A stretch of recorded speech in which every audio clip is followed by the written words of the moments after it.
Hello, good afternoon. My name is Eamonn Mackay. I'm the Director of the Parliament and Institutions section of Ireland's permanent representation to the EU in Brussels, and I'm delighted to welcome you to the 12th in our series of webinars focused on EU careers. We've previously looked at a number of other areas in other webinars we've done. We've looked at EU traineeships, at Irish language opportunities, at opportunities in the field of agriculture, at health and food safety, at interpretation and translation, at careers in data protection, and we've looked at opportunities in the anti-fraud area, among others. Our webinars can all be watched back at any time on the Department of Foreign Affairs YouTube account. On the 16th of June, EPSO launched a recruitment competition for administrators and experts in the defence industry and space area. People recruited from this competition will work mainly at the European Commission's Directorate General for Defence, Industry and Space, DG DEFUS.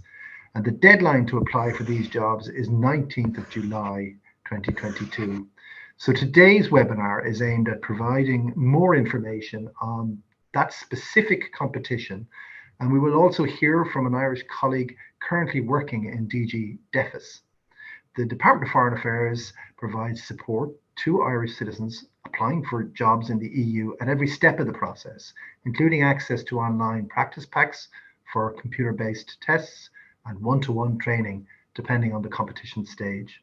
So please do contact us if you are applying for EU posts, and you can do that at eujobs@dfa.ie. Now, I'd like to welcome our speakers today. Barry Conroy is currently on secondment in the Commission's DG DEFUS, and Maria Serfiotti, who has joined us on previous webinars, joins us from the European Personnel Selection Office. And Maria is going to give an overview of this specific competition process. So thanks very much to our speakers for joining us today. Thank you, our audience, for being with us. You'll get a chance to ask your own questions if you want to through the Slido platform. You do that by going to the web page Slido, that's sli.do, and using the code #EUJobs to access the system. You don't have to register, anyone can do it. So look, let's get started. I'm going to hand over to our first speaker, Barry Conroy, to tell us more about his own background and the work that he's doing in DG DEFUS, and giving us also, we hope, an overall sense of what DG DEFUS is about. Barry, the floor is yours. Thank you very much, Eamonn, and good afternoon to you all. Yes, as Eamonn said, my name is Barry Conroy, and I worked in the Irish Perm Rep for the Department of Defence on security and defence matters. And after 4 years as Defence Councillor, I was then supported by both the Department of Defence and Foreign Affairs to apply for a seconded national expert post in DG DEFUS. I've been here since November 2020, and DEFUS itself was formed early in 2020. So just to give you a bit of a background on DG DEFUS and what we do in general terms, and then I will talk a little bit more in specific terms around what I do in DG DEFUS.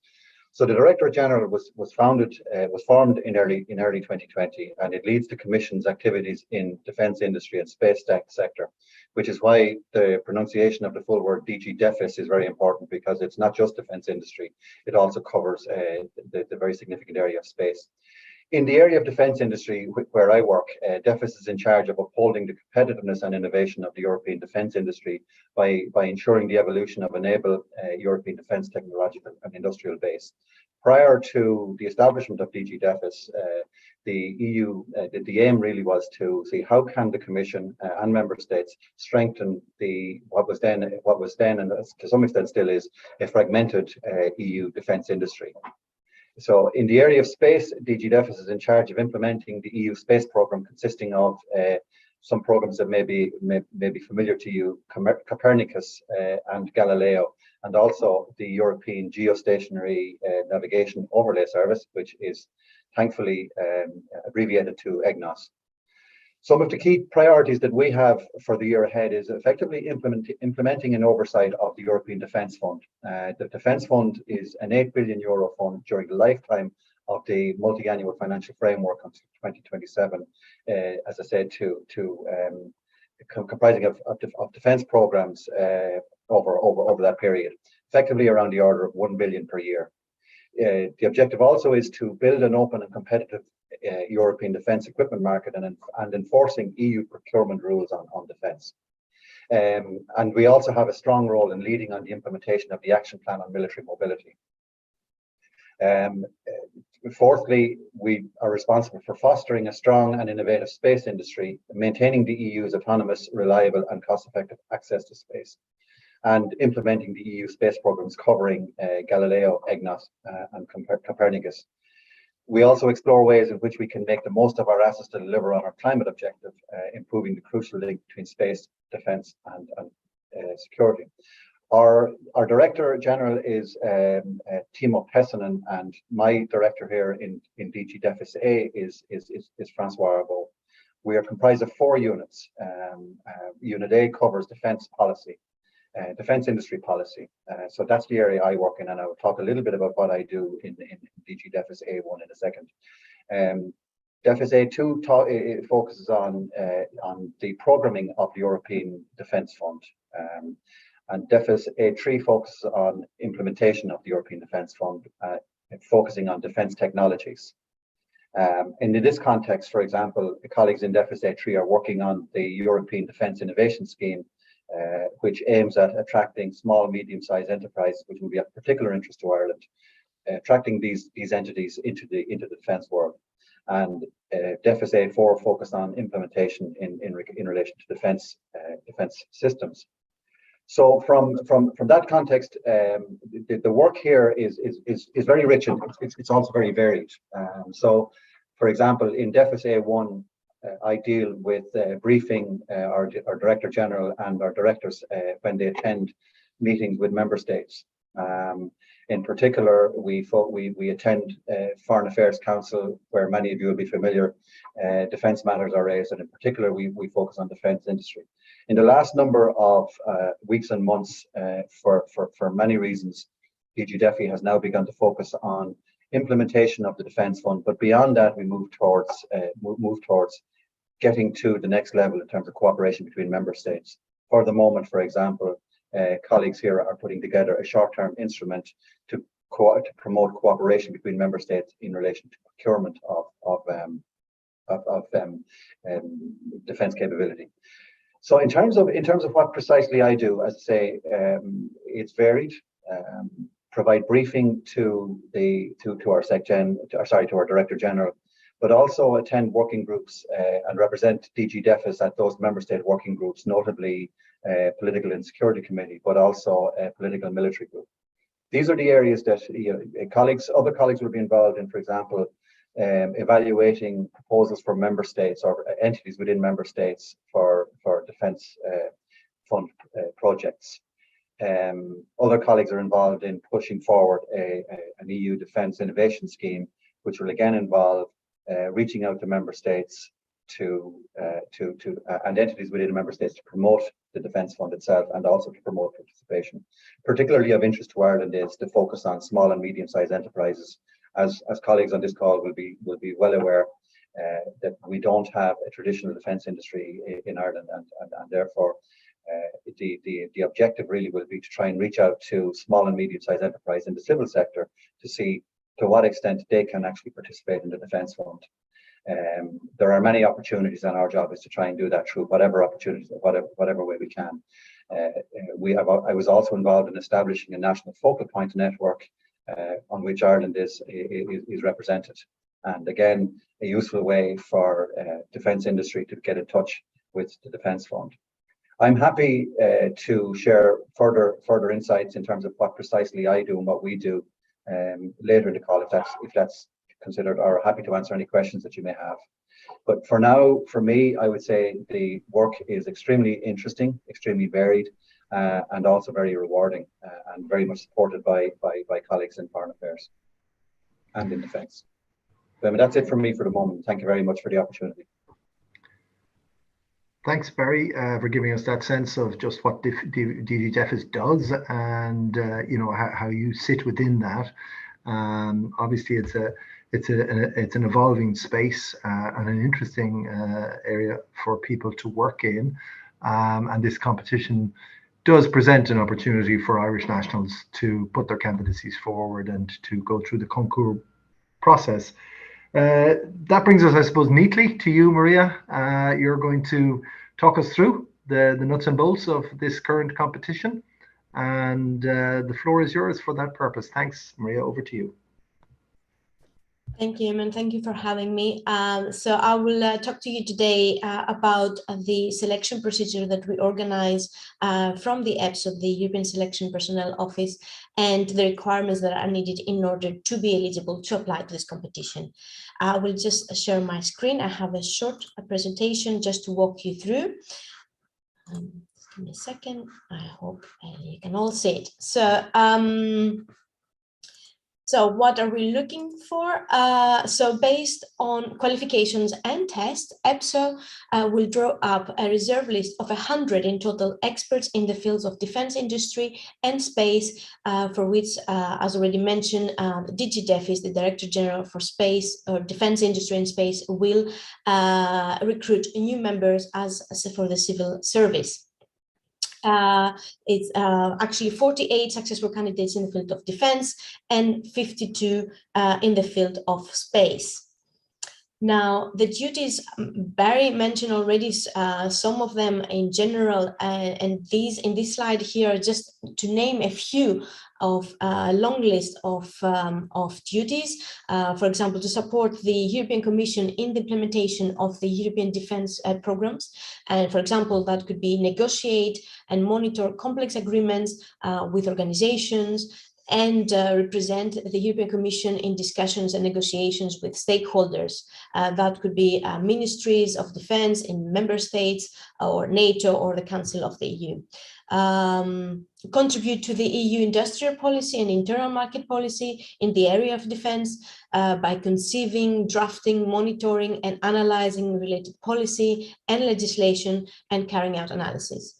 Another one could be in designing and monitoring activities to support EU defense-related entrepreneurship and industry. These are just to name a few, a short selection of all the possible tasks. There is a document, the notice of the competition, as we call it, which is the legal framework of this competition that actually has a long list on its Annex 1 with the duties of this opportunity. And for the space experts, also just a few indicative duties is to support the European Commission in the implementation of the European Space Programme, contribute to the space policy, for including EU access to space and space infrastructure, representing the Commission and interacting with other European institutions, member states, their countries, etc.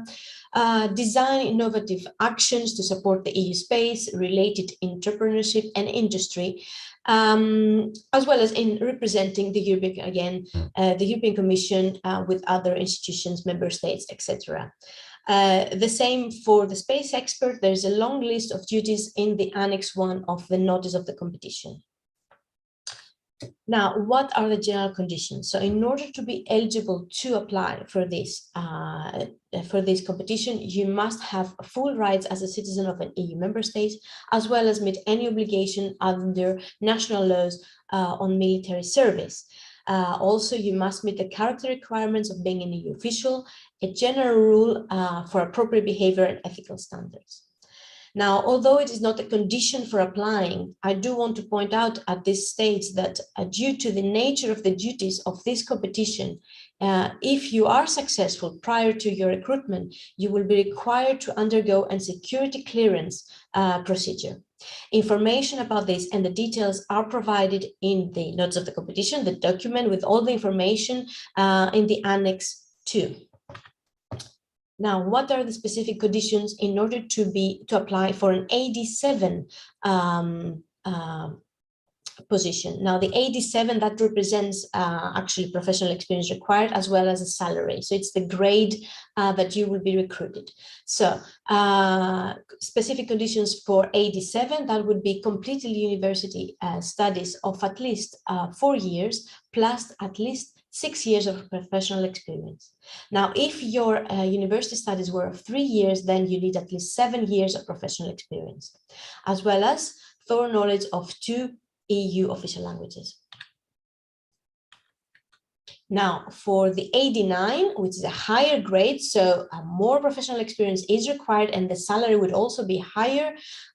For those that had university studies of 4 years, we're looking for 10 years of professional experience at least, or for those with university studies of 3 years, 11 years of professional experience are required. And the same here, thorough knowledge of 2 EU official languages. Now, although in this competition, no specific university degree is required in order to be eligible and apply for this competition, in either of the 2 grades, it is important that the professional experience should be relevant. And relevant could be either by, if it's acquired in the defense domain or in the space domain, depending on which field you're applying for. And that could be defense research and development and procurement, or defense industrial policy, or space research and development as well, space economics, space law, and satellite navigation. And also, another way to have the relevant professional experience could be being connected to the nature of the duties, which are indicated in the Annex 1 of the notice. So you will find then the whole list, and then you can see if you have professional experience relevant to the duties that are required. Now, 2 EU languages, as I said, are required. So 1 EU official language at minimum level C1 of the European Common Framework for Languages, and plus another EU official languages at minimum level B2. Now, it's very important that one of those 2 selected languages must be English. And that is because the staff at DG DEFUS mostly use English. Therefore, a good command is essential in order to be immediately operational upon your recruitment. Now, the procedure is, I will talk you through it. So you will need to apply, if you're interested, you will need to apply online in our website. The link will be available in the next slides. And you should complete the application form in any of the EU languages. Once you validate your application form, you will no longer be able to make any changes. Therefore, be very careful and be sure you complete and validate your application within the deadline. You can also start it and complete it in several days if you don't have the time to do it at one go. So as part of the application, there is a talent screener. The talent screener is where candidates are requested to fill in English about the professional experience. These questions and the answers actually that you will provide will be subject to a comparative assessment by the selection board. So it's very important also here to remember that if you have inserted some information in the application form, you would still have to repeat it in the talent screener because the selection board actually only has access to the talent screener, and that's what they're going to use for their assessment. Now, it's important here to know that although the application is done with any of the EU languages, the talent screener must be filled in English. Now, during the eligibility checks, if the selection board considers that a candidate, for example, of an 89 grade does not meet the eligibility criteria for the grade, then they can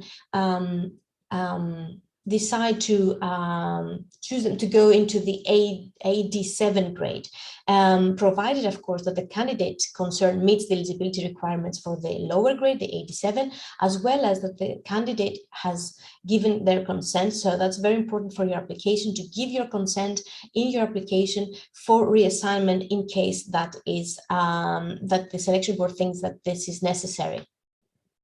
And if this, in the case of the reassignment, as a candidate, you will be considered as AD7 for the remainder of the competition.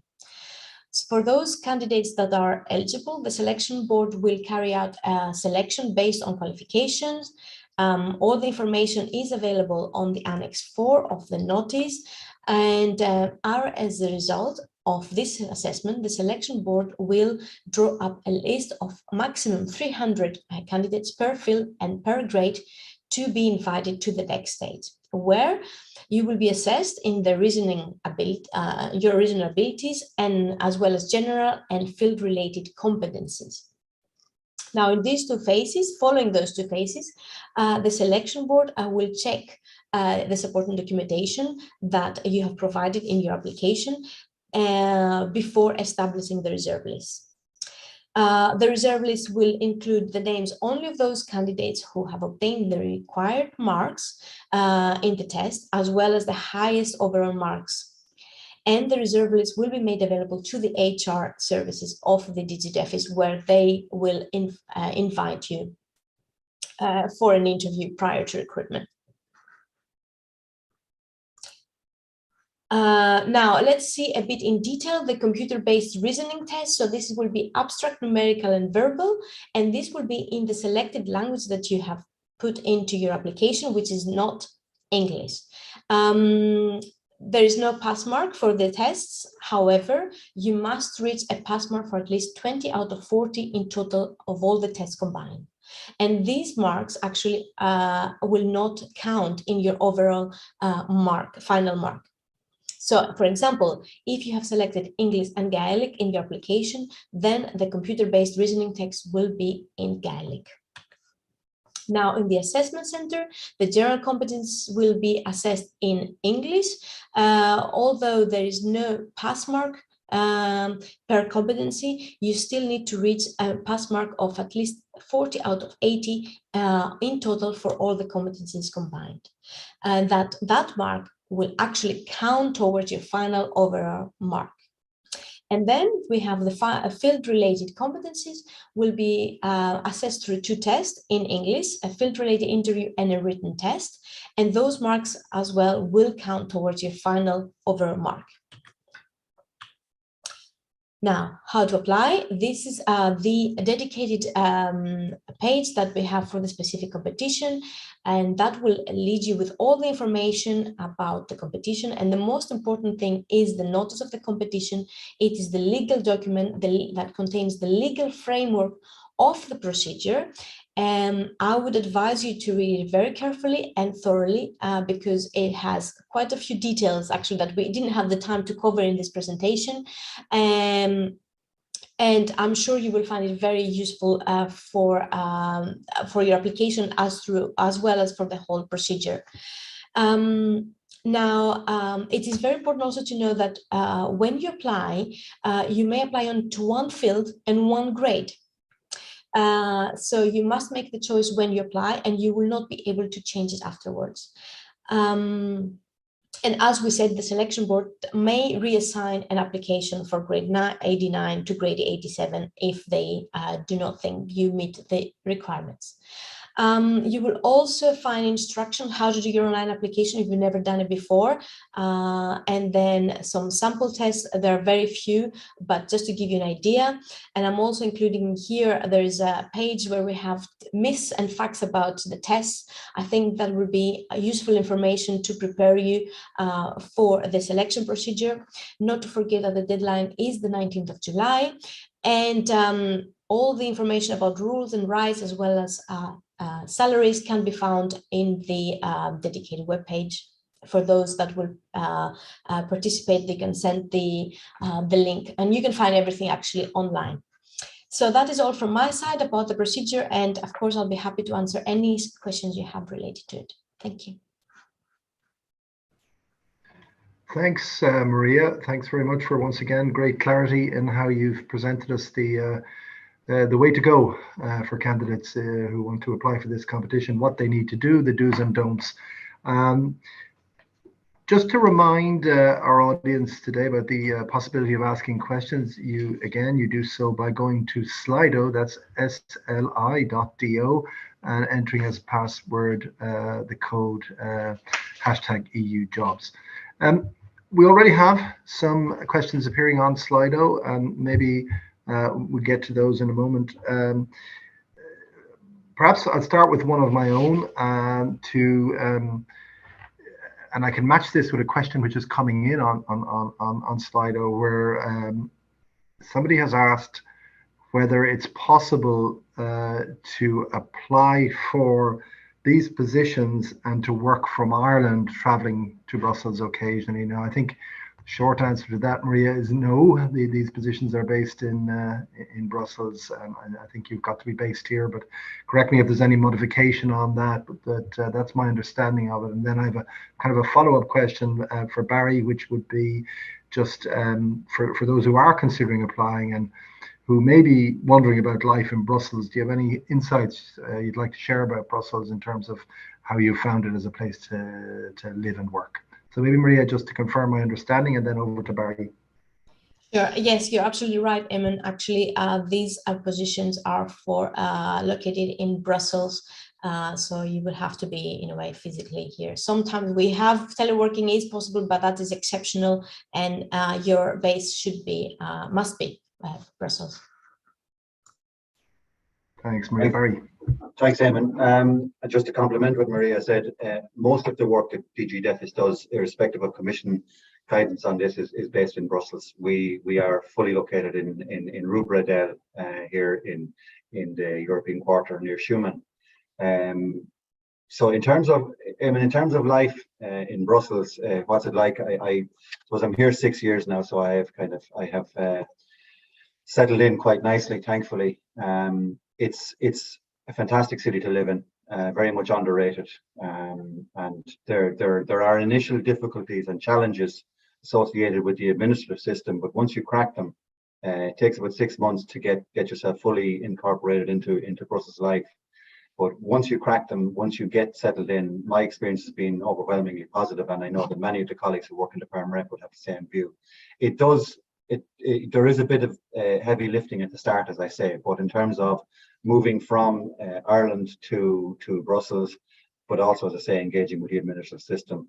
Accommodation here is very good. It's quite similar, I suppose, to Dublin. It depending on the time of year that somebody looks for accommodation, and I would advise, as somebody moves through this process, and if you're placed on a list, I mean, then is the time to start looking on the various websites, the IMO websites or the auctioneer websites around Brussels, get a sense of where one would like to stay. But it's a fantastic city to live in. It's a great city to work in, and the Commission is a very, very good place to work. I joined the Commission when we were fully online in the middle of the COVID crisis. Technology was very good and allowed me to work from home, but we're almost 3 to 4 days a week back in the office at this stage. So all positive from my side. Maria, I think you want to come in and add something there. Yes, if I may, to complement actually what Barry just mentioned, is that actually the European Commission upon recruitment will offer allowances for anyone that is going to move from Ireland to Brussels for your family. So moving allowances as well, installation allowances, that I think is quite helpful, and it's important that somebody knows that that this is great help. Yeah, no, that's, I think, a really important point to make. And I think also, just to echo Barry's very practical suggestion, that, you know, once you kind of know where you are in terms of things, start looking then on the websites. I'll turn to another one that's come in on Slido, which is a question really about whether the emphasis in the role is in representing Ireland in DG DEFUS, or in being an Irish person working in an EU-wide level in the domains of industry and space. And I think, you know, clearly it's the latter. You know, you're recruited as a civil servant of the European Union, and you're working for the good of the European Union generally. So just to be clear about that.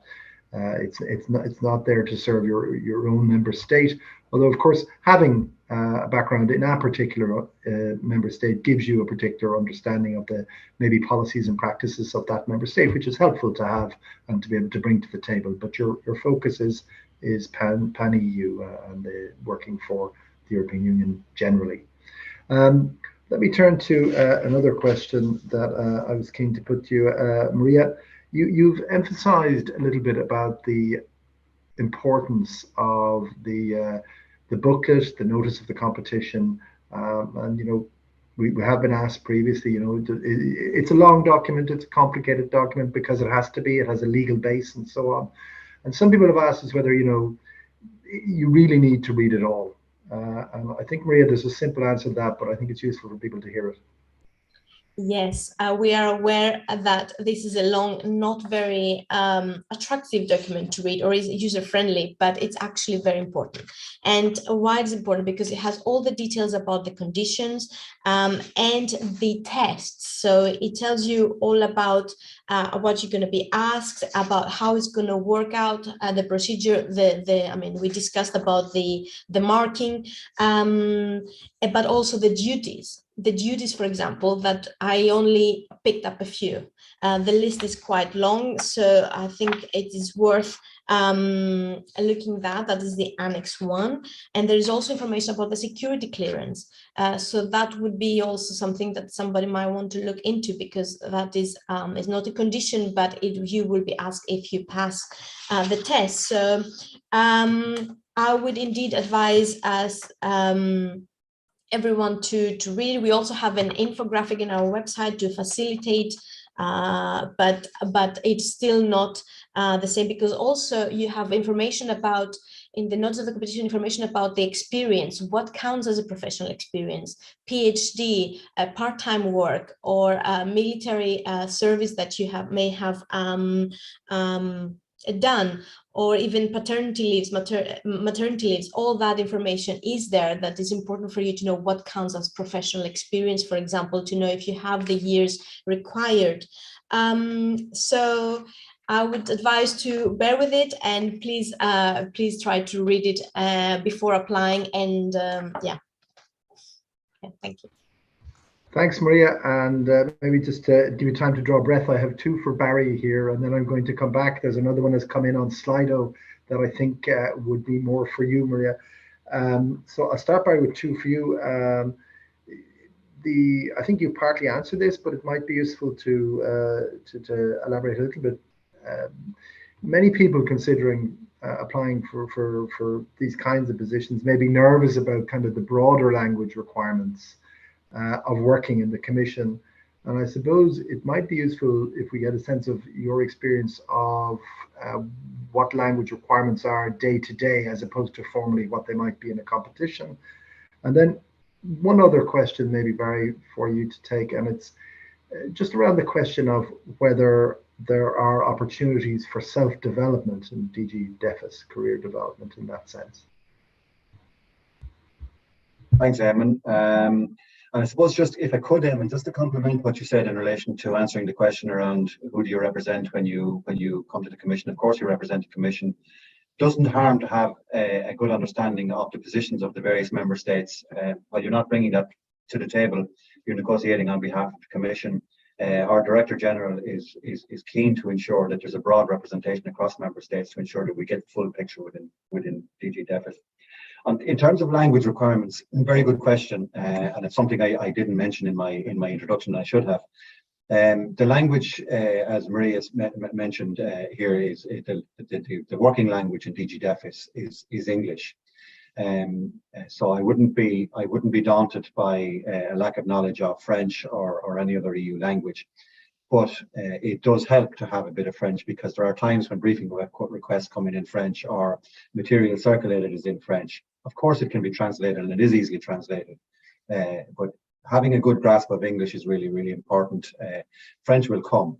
And that leads me to segue into the second question, which is in terms of the development opportunities presented within DG DEFI.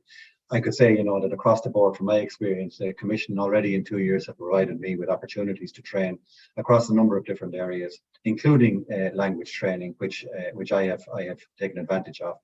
So, as I say, it wouldn't be daunted. Yes, plenty of training and development opportunities within the Commission, as we have within our own civil service, and language, strong focus on training and language, which is great, which then present great opportunities for colleagues to work in that language.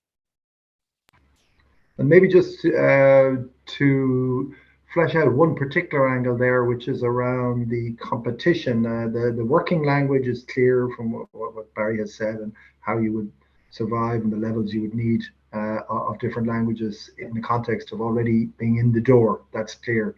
in terms of getting in the door, Maria has given us a clear sense of language 1, language 2. She mentioned Gaelic, which of course we refer to as Irish. So those of you who are Irish speakers, that is useful, and it gives you an opportunity to, if you're Irish at an appropriate level, and I realize this may not be for everybody, but that is a language you can use. But equally, as Maria has explained, any other language, not a specific language, but any other of the official languages are useful in terms of the way this competition will be run. That's very helpful. Maria, is there anything maybe that you want to add on that question of language, or emphasize or re-emphasize in respect of the competition? That's one question too, and perhaps then we're still getting questions on Slido, and I want to just pick up on a question that has just come in, and it's around, are there nationality quotas for the positions? So maybe those two issues. Sure.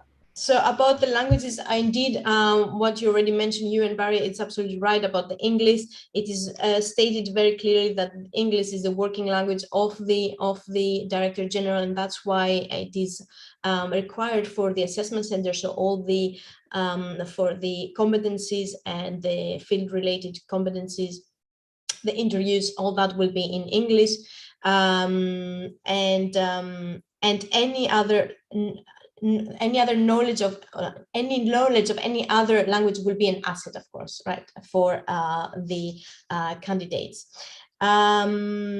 So that is about the languages, and the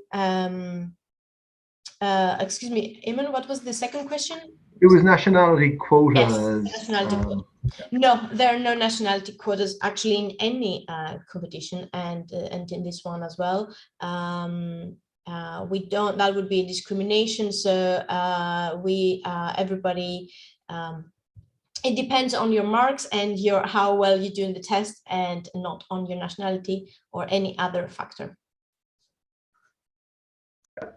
I maybe just to add to that, there are of course absolutely no formal quotas, but the Commission, I think, is under, if I understand it correctly, an obligation to strive towards geographic balance. So there is an effort to try and represent the full breadth of the European Union in terms of how the Commission goes about recruitment. And I know that its latest HR strategy re-emphasizes that point. And if it gets to a point where certain countries have very few, then efforts are made to kind of encourage more people to apply and to look at ways of ameliorating that situation. So that is maybe an important point, but quotas, no.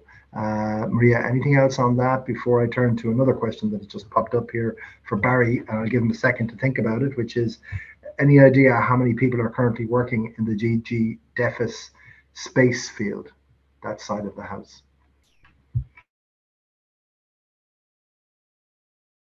I mean, I can go straight off the bat on that one. The objective is to get to 300 within the directorate. At the moment, we are somewhere up the order of 260 to 270. That represents a significant increase since the directorate was formed.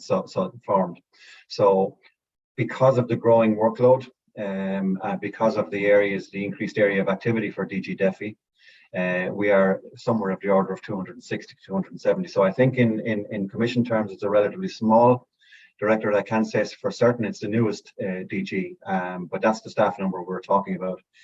Within the defence area, if I'm kind of, we're somewhere around 100 to 110 within the four units that we have. Thanks, Barry. That's very helpful. Maria, as we kind of draw to a close, anything further on the competition that you would want to emphasize? I think, we've covered a lot of ground and presented it very clearly.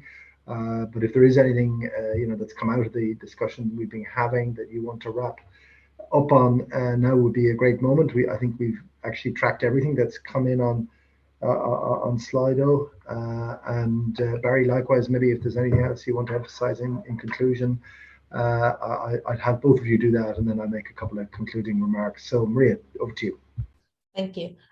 So I would just have a tip not to leave the application last minute, because it is quite lengthy and it takes time. So you can start already and you can save it and then go back to it. But please make sure that you have enough time to fill it in.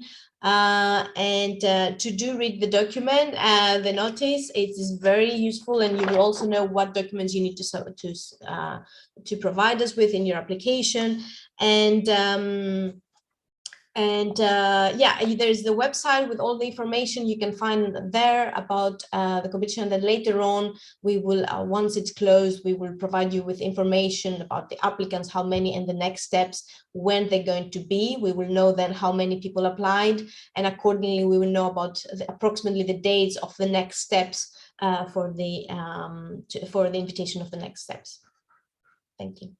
Thanks, Maria. Very practical observations there, and a good tip as well in terms of that early preparation piece, because it does take a while. It's not by any means an impossible task for people, but you just got to give it that bit of time. Barry, over to you for maybe a couple of last remarks. Thank you very much, Eamonn. Three things really.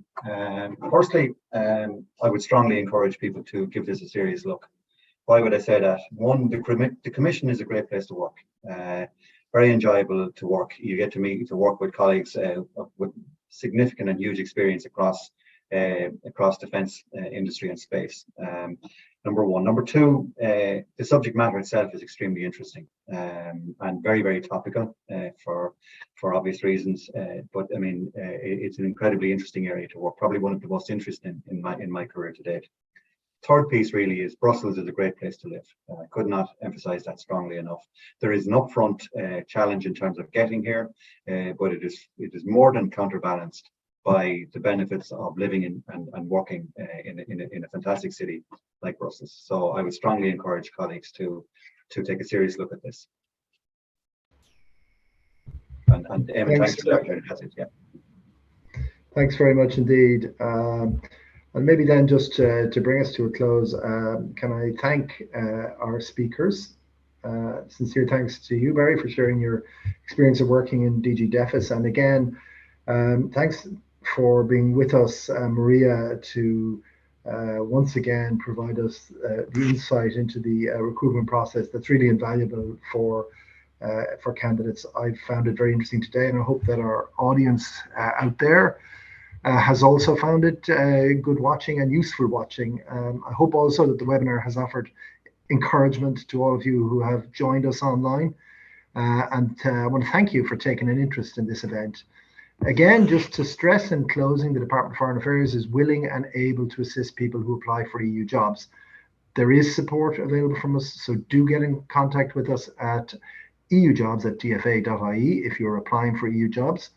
If you want to rewatch some of this webinar or share it with someone you know, it'll be available very shortly on the DFA YouTube account. You can also follow us on Twitter, LinkedIn, and Facebook at EU Jobs Ireland to keep up to date with our upcoming events and various other opportunities in the EU. So thanks again for joining us, and the best of luck with the competition. Bye-bye.